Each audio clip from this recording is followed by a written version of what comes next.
আসসালামু আলাইকুম। আমাদের লস স্টপ বিডি চ্যানেলটিতে দইয়ের রেসিপি নিয়ে ভিডিও আপলোড দেওয়ার পরে কেউ আমার কাছে জানতে চেয়েছেন, আমরা বড় হাঁড়িতে বা বেশি দুধে দই বসালে দই জমে যায়, অথচ 100 মিলি কাপে বা ছোট কাপে দই বসালে দই জমে না কেন?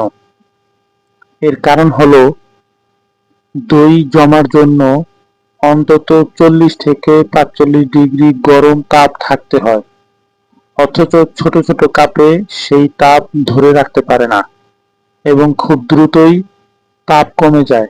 এর ফলে ছোট কাপে দই সাধারণত জমতে সমস্যা ও প্রবলেমের সৃষ্টি করে।